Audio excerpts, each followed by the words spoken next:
So welcome everyone. So we're going to talk about 4D Write Pro and the new features that are coming in V20.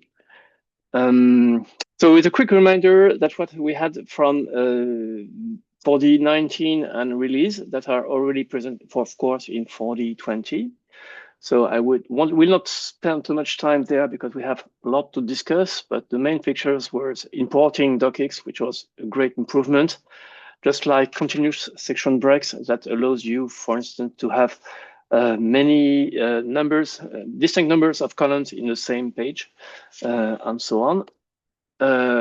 We had the context, which is, in my opinion, and I hope it's yours too, the greatest improvement in 4D Write Pro documents that allows you to link your document templates with the data of your database.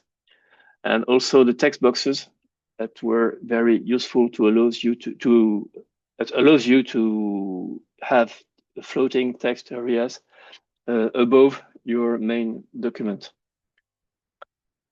And finally, we also have had introduced a lot of table features in V20, just like the repeated headers from a page to another when break page occurs, just like table data sources, which is the second part of the context that allows you to fill automatically tables with data source and data source based on collections or entity selections. And we also had break rows that allows you to make very, let's say, complex but very easy to build reports using tables inside 4D Write Pro. So this is a good introduction to what we have in 4D 20 release versions. Every release will have some feature that involves 4D Write Pro. So let's see what we have new. The first thing appeared in R2, it's table cells merging. So the merge can be done either horizontally, vertically, or in both directions, which allows you a great freedom of displaying your tables. This can be done by the end users with the interface that has been improved that allows you them to merge cells or split cells. And this can also be done by programming with two new commands, WP table merge cells and split cells with very easy and understandable syntax. The second thing that appeared in R2 is the table wizard. The table wizard is a great tool that will help you to build your own table and save a lot of time doing this, you and mainly your final users.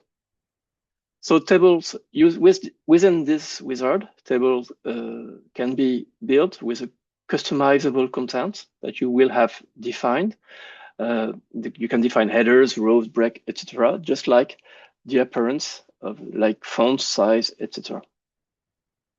All these things are based on JSON files that you will put in your resources of your project.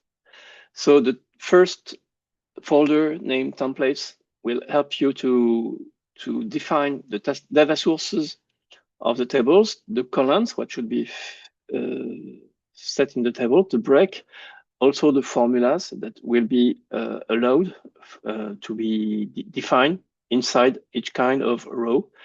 And what we call extra formulas, it's the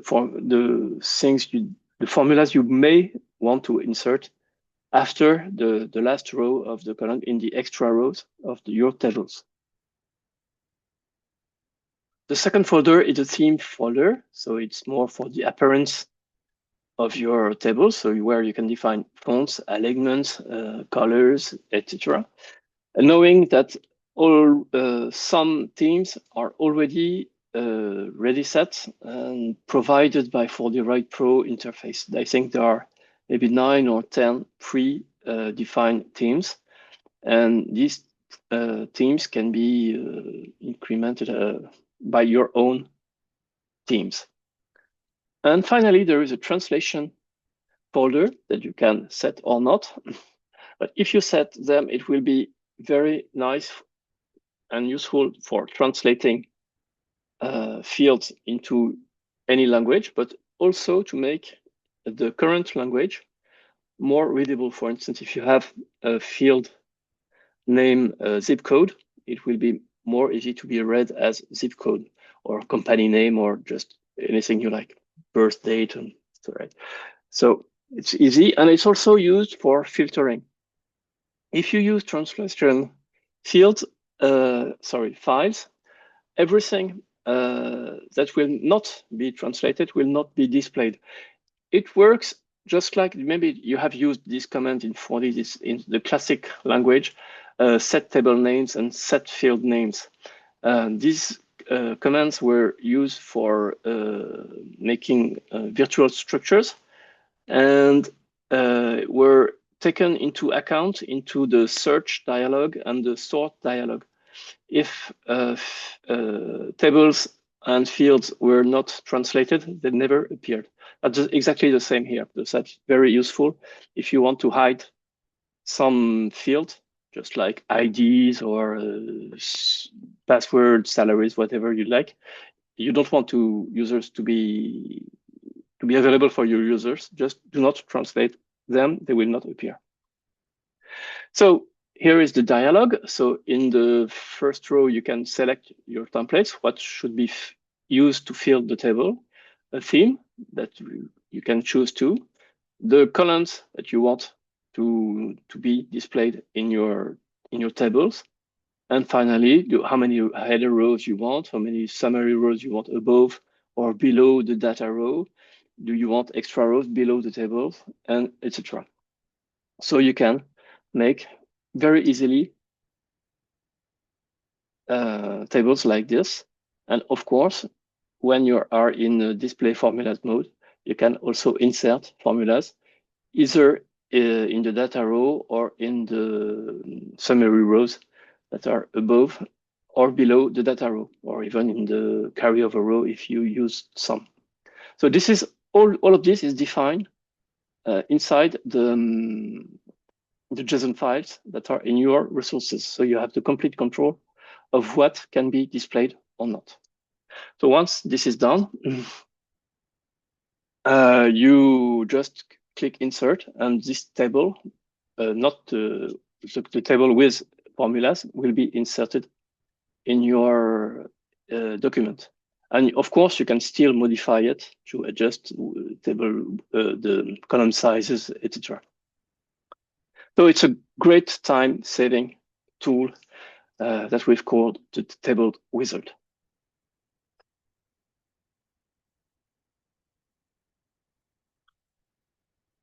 So let's go to 4D20 R3. We have the PDFa export capability. So just as a reminder, the PDFa is a variant of PDF, but it's still a PDF. The extension is still .pdf. It's mainly used for archive purpose. And you have two kinds of PDF. You have A2 and A3. So just to be clear, we will talk about electronic invoices later. Electronic invoices are based on PDFa, PDF A3 to be precise, but PDF A3 is not necessarily an invoice. It can be used mainly, as I said, for archive invoices. So the interface has been improved. If you want to generate such PDF files, just click generate PDF/A checkbox in the export dialog, and then choose which version of PDF you want to use, and that's it. And you can also do it by programming. You have a new export option, which is WK PDFa version, where you can select the value you need. So we'll come back on PDFa a little bit later with electronic invoices, as I said.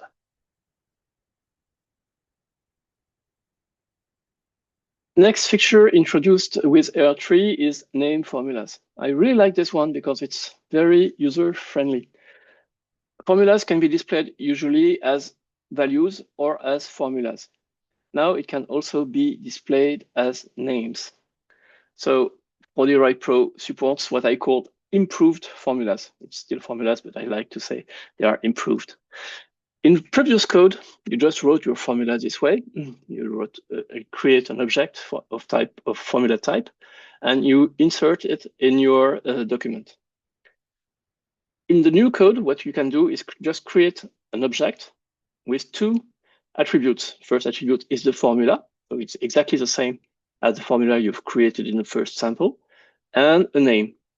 For instance, here a customer name, and you insert this object wherever you like in your code. And the magic occurs instantly. So the previous display on your document was what you have on the left, and the new display is way more clear for the end user.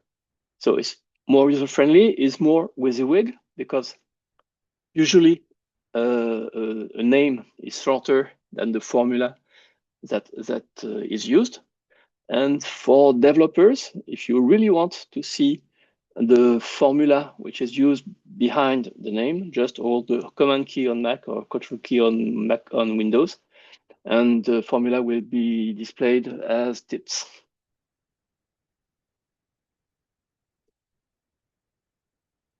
So let's talk now about electronic invoices called FacturX in France and ZUGFeRD in Germany. So what is an electronic invoice? Basically, it's a PDF file with an attachment of type XML. Doing this, you have a chance to get an electronic invoice. Of course, the XML is not a simple XML. It has to follow a profile. So you have many kind of profile. I think there are maybe 5 or 6 of them. The most usual is basic or basic WL, DEN or extended. What you have to know is FordyWrite Pro does not generate the XML file for you. You have to know what you have to put in it, but we have provided a blog about this, as well as how do I sample. So when the XML is ready, you can either you will use FordyWrite Pro to generate the invoice, and you can either use an XML file physically present on your disk, or if you have just built the XML DOM tree in memory, you can also use it, which will avoid you to use physical files on your disk. So you will save time too. And some mandatory info that is needed for the invoice to be valid. So here I have a quite simple code. We have 3 new attributes. One attribute, which is an object, FacturX, with a couple of attributes like profile and version that are text, and also a files attribute, which is a collection of objects. And each these objects, you have to fill the attributes correctly. And finally, as I said, that's the almost last lines in the code. You can set up either the XML file, so it's a 40 file, or an XML DOM, which is a DOM tree in memory. Then you export your document and you will have a valid electronic invoice. Well, it will be valid only if the XML file is correctly filled, but it works. So if you have to use electronic invoices and generate them, no, you can do it with FordyWrite Pro.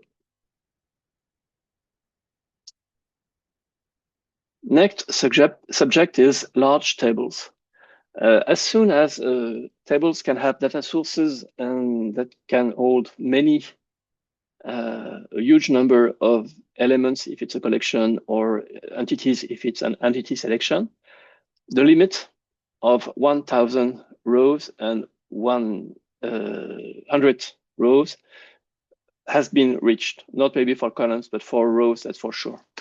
That's why in R5, we have decided to remove these limits. So the number of rows now is infinite.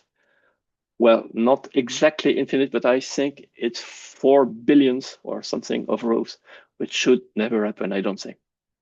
So it's great power, but it's also great responsibility for you.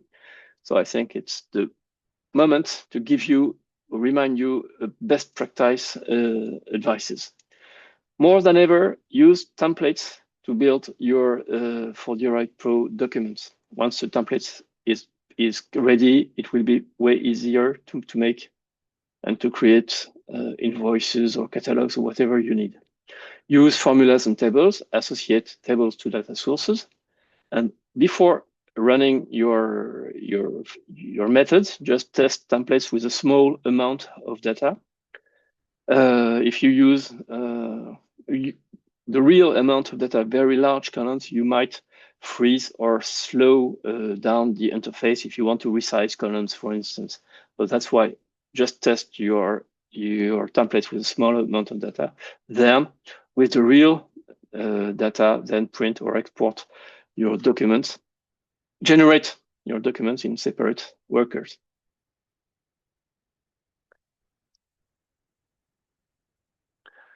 So now we're going to talk about anchored pictures. This is a great improvement too. It's a great graphical improvement that appeared in 4020 R5. So far, anchored pictures could be either behind or above the text, and that's it. So now the text can be wrapped around pictures, either on top and bottom, on the left, on the right, on the larger sides, or on all sides of the picture, just like on the picture on the right of this slide. And the cherry on the cake, it also works the exact same way for text boxes. So text boxes can be set wherever you want into your documents without being overlapped by the text. So I think it's time for a demo. So I will just hide Keynote and launch 40. Oh, it's already launched. Return, file, open, recent, manage, import pictures. So this is about text wrapping. The picture, you can be set everywhere you want, and the text will automatically be wrapped around the picture in the way you want. So you have 5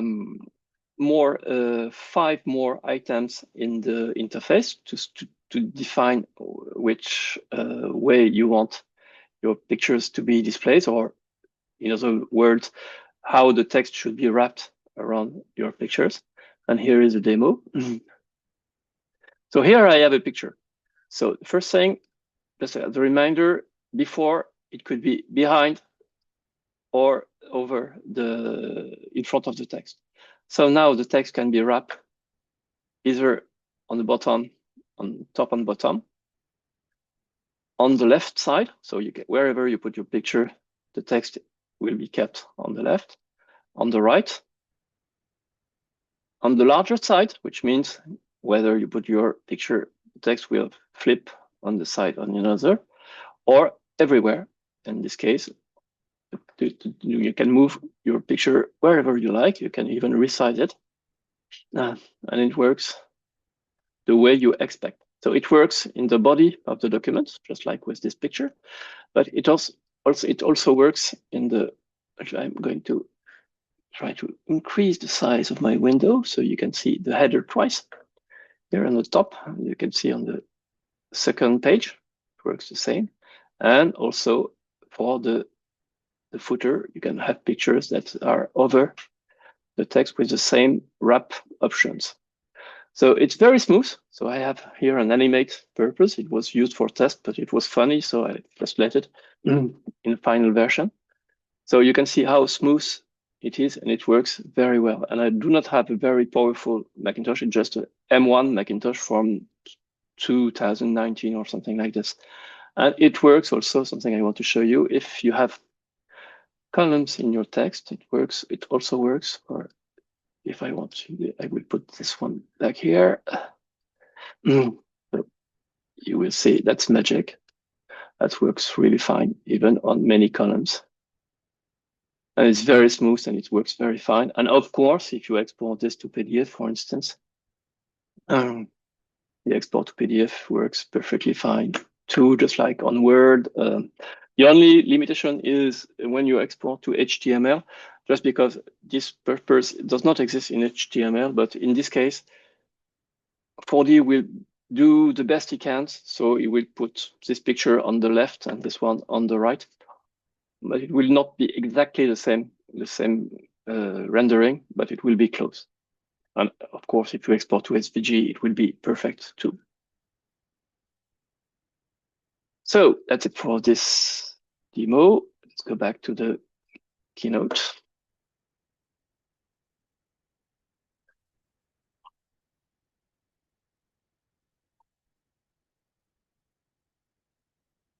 So in R5, we have another improvement, which is quite useful. You can now use directly names of formats for page sizes and exports. So page size is what we call an abstract attribute, because it's not a real attribute, but it sets at once two attributes. So it's the page width and page height that can be set at once as a name. So ISO formats are also supported, like legal, envelope, A3, A4, and so on. And the great thing is that the custom size that you may have defined on your own printer shall also be available.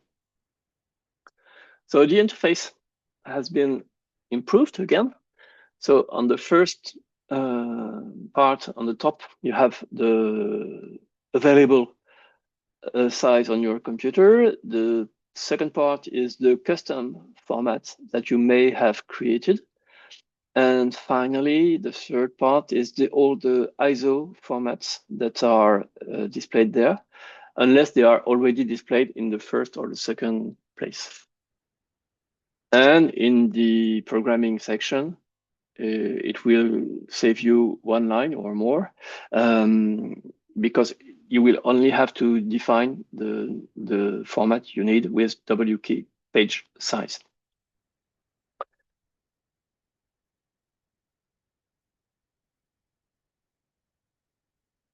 So now let's dive into R6. And in R6, we had a request that was very, very smart. What about tables that are linked to data sources when the data sources is empty? How should these tables should be displayed? So far, we have no data in the data sources. So there is one data row which is left empty, and usually with a ugly error inside. So the question is, how should manage this? So we have not one answer, but four answers. So first one is do nothing. So that's the compatibility options. Data row is displayed with possible error message. The second option is hide the data row. So we will keep the header row or rows if you have many header rows, and all the extra rows that are below the data row, but the data row itself will not be rendered. You can also use a placeholder instead of the data row, or the most dramatic option is hide the whole table. If there is no element in the data source, the whole table will not be rendered at all.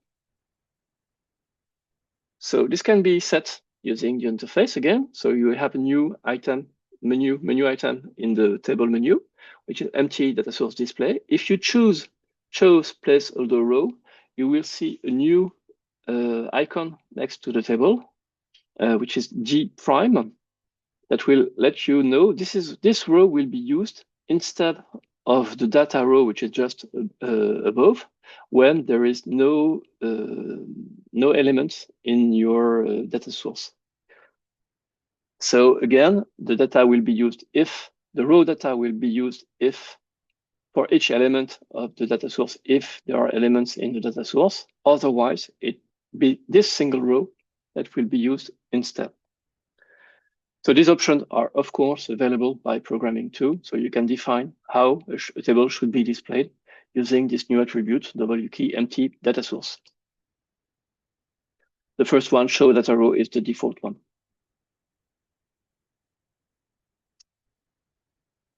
So in R6, we have introduced a new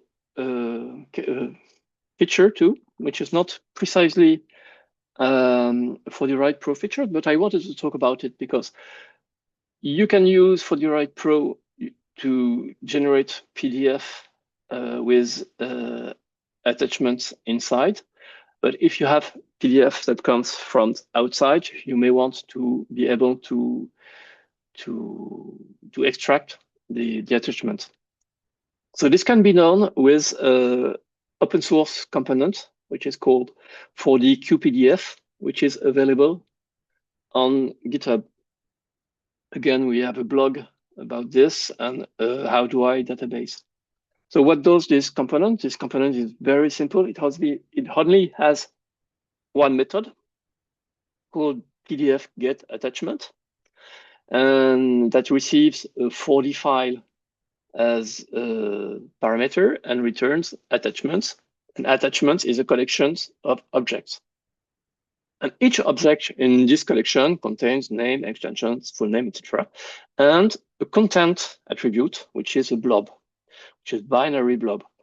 So with this blob and based on the extension, you can either recreate pictures or documents or whatever you like, save it on disk or use them straight in memory. For instance, if it's an XML, you can parse it. If it's a picture, you can save it on disk.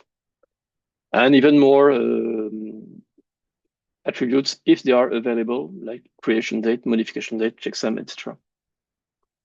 So that's a very useful tool, but it's not completely, it's not related to 4D Write Pro. You can use it wherever you like to extract attachment of PDF files.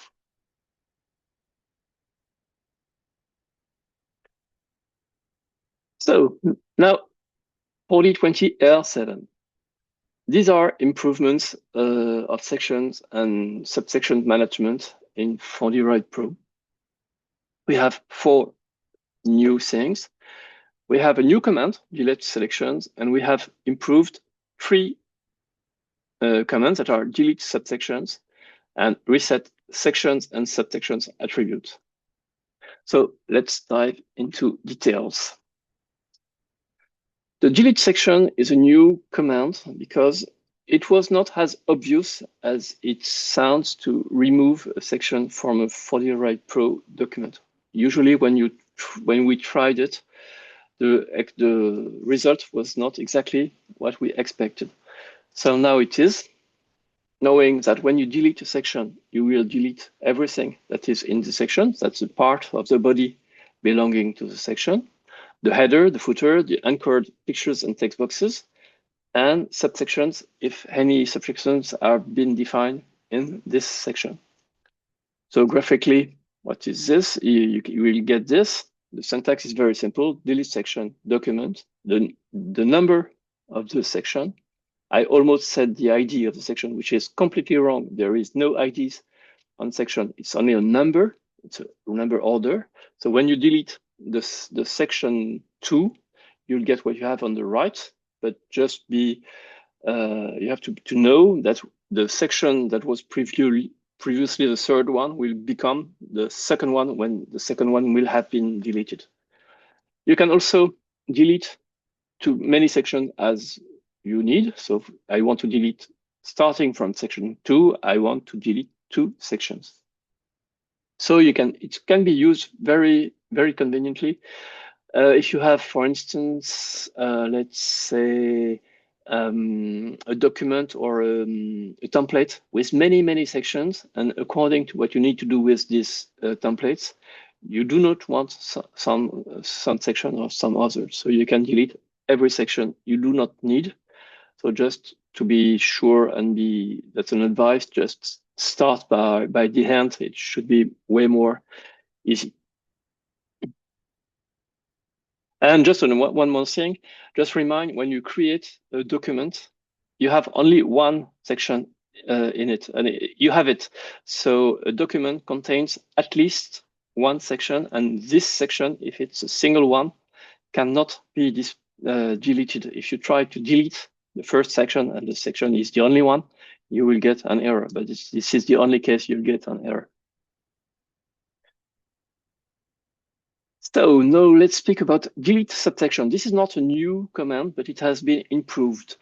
Before R7, when you deleted a subsection, only the subsection tag was removed. Now everything inside this subsection is removed too, as just like header, footer, and anchored elements. Before you had to remove these parts by yourself. If you did not, they were not removed. They stayed in the document. So if you recreated a subsection, they reappear. So you have to know now, if you delete a subsection, everything inside the subsection shall be deleted as well. The third subject is about resetting attributes. So just like many items for the Right Pro documents, sections and subsections have attributes. And attributes can be reset using the command WP reset attributes. Usually this command, you give a target and you name the attributes that you want to be reset. So there is a special case with section and subsections, and that's the improvement.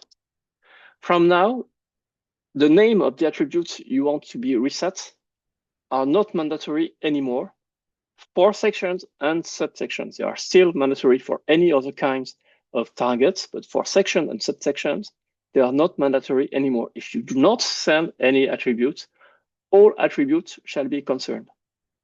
And second point, for section and subsections, attributes are not reset. That means they don't have default values. They will be removed. So they will not exist anymore for the section and subsections.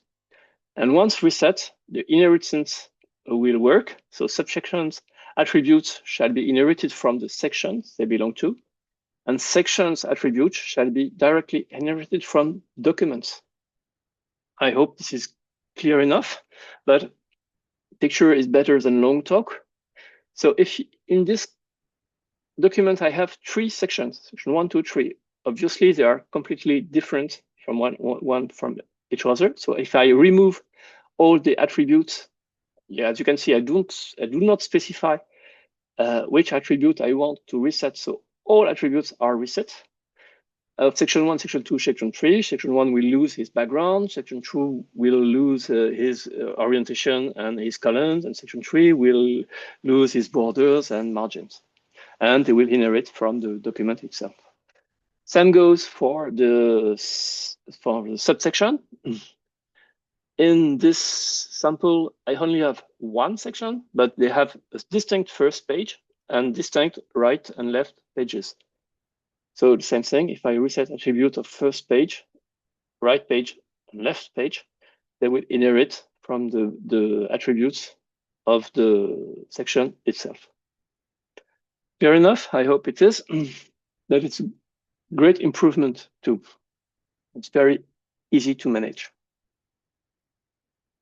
The interface has been improved, so users can easily do this manipulation themselves. They can reset wherever they like, the sections or subsection or both.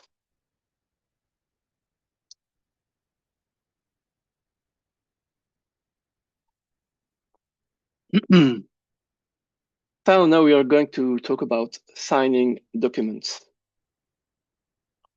This was a request for security from one of our customers from Switzerland, and we have created this sample for them, and I think they were happy.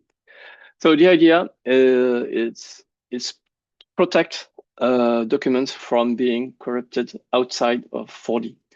So it's not only for a 4D Write Pro document, it can be used for any kind of documents that are saved on servers or wherever you like, or that can be exchanged from a client to another. So it's based on the class 4D crypto key. So it's used, as I said, when documents are saved outside 4D data. So the goal is to make sure that documents have not been modified locally or during exchange. So this is very easy to use with 4D Write Pro documents, but it's also possible with other formats. We will see why it's a little bit more easy with 4D Write Pro documents. So the safe principle is very simple. I don't know if you're familiar with crypto key, but it's quite easy. It's very common way to work. So first of thing, you have to create a private key and public key to be used for signing your documents. The private key is very precious, so you have to save it wherever you like, but inside for the right for the data should be a good idea. Then you create a signature using the algorithm you want, but I don't know how to pronounce that. SHA-512 maybe, using a private key. This signature will be based on the full document content. Then you save your document as 4D Write Pro and add the signature as a tail to your document. So basically, on the Finder, if you read information, when it's not signed, you have a document of a certain size, and the size increase a little bit, just maybe 200 or 300 bytes that are added at the end of your documents. So that's for signing. So when you read documents, so first thing you have to do is to check if there is a signature at the end of the document. If there is not, this may be an issue or not. It depends. Do you allow to read documents that are not signed? That's up to you. But if there is a signature, then you'll have to load it. Then using crypto key again, you generate a new signature of the whole document using the public key or the public keys that have been provided by the person that sent you the document, and check if both signatures are equal. If anything has been changed in the document, even if it has been re-signed, of course, the signature will not be the same. So the algorithm is quite simple. Is there a signature? No. Is this an issue? Yes or no? You have to warn user, or you may decide, no way, I will not open a document which is not signed. If it's signed, check the signature. If it's okay, just open it. And if it's not, same error. So what if it's okay? If it's a 4D Write Pro document, even if there is a tail signature in it, you can still use the WP import document straight. This command will ignore what has been added at the end of the document. So even if it's signed, you do not have to remove the signature. 4D Write Pro will ignore it. For any other kind of document, I think I did not test for in every case, but the signature should be removed. For instance, if it's an XML file, when you open it, I think the parsing of the XML will not like to have something which is not XML at the end, so the signature should be removed. There is a blog that gives you many details about this way to work. And the sample database is provided with 4 methods. The first one allows you to create default keys, then sign document, then check signature, and if needed, you also have a method that removes the signature at the end of the document. I hope I've been clear enough. If you have understood everything, that means that I have not been clear enough. So what you're all expecting is 4020 R9 and AI. So what I have to say about AI so far, because it's just the beginning, AI today is based on ChatGPT, OpenAI, only. That does not mean it will not evolve. It will evaluate, but so far it's only for text generating and based on ChatGPT. And you must provide your own key to have access to this feature. So it's mainly an end-user feature used to generate, comment, and translate and rewriting text or whatever you want, whatever your user wants. So there is a new method in the 4D Pro interface, which allows you to send your API key. So the command is wp set AI key. And once the key is set, we have a new item in the sidebar or in the toolbar dialog that will give you access to the AI generation. So I had a video here, but I think it will be way more fun if I make you a live demo. I will open 4D again. So it's still in development. So I will open 4D Pro interface. And I will go straight in direct use. So here I have a button here that calls the method of the component to set the AI key. And the AI key is, so far, it is important print here. So when I click on AI, just have a look here. When I click AI activate, this new icon appears. It may be moved somewhere else, but this is the place where we had some free room, so we've let here so far. But again, it's a beta version, so it might move in the future. So when I click on it, this dialog opens. And here we have a prompt and where you can ask any question you like. So the question I like to ask is, if I visit Paris, which monuments should I go or should I visit? And click prompt. And here is the answer coming. So do I agree with this?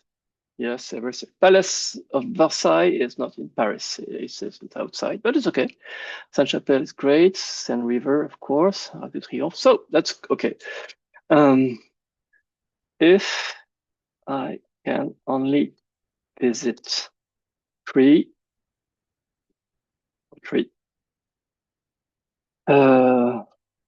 which ones? Eiffel Tower, Louvre Museum, Notre Dame. I think I would have give the exact opposite order. Notre Dame at first, Louvre Museum, then Eiffel Tower, but that's it. So here you have an history where you can see all the questions you have asked and all the answers that have been answered. And once you have this, you can either send back the raw text in your document, but you can also send as style text, or you can just copy the text, either raw or styled, into the pasteboard. You can also, let me try a second, another one. I want a detailed description of the Eiffel Tower. I hope this won't take too long.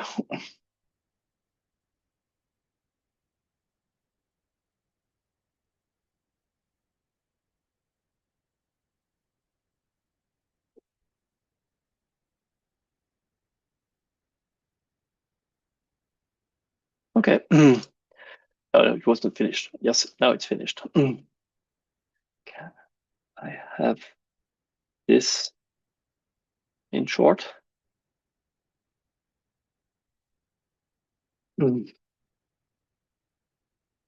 So I think you have got the idea. And also what I wanted to see you, if you can also select a paragraph here, for instance, and you have some prompts that are already preset. You can, for instance, translate the selection into French. Yes, that's great. So, and the text, again, you can select what you want to return and send it back to your text. So this will be a great help for your users. And I think that's it for this demo. I think you've got the principle. No need to take more time on this. It works fine. So let's go. Don't save. Need it. So let's go back to the slides. And that's almost what I had to show you. So what I have to say, of course, there are more features to come in future versions. If you have requests for features, just to remind, do not forget to use the 4D forum for this and vote for your own features and features from others if you like them. So that's it for me. Thank you. Goodbye.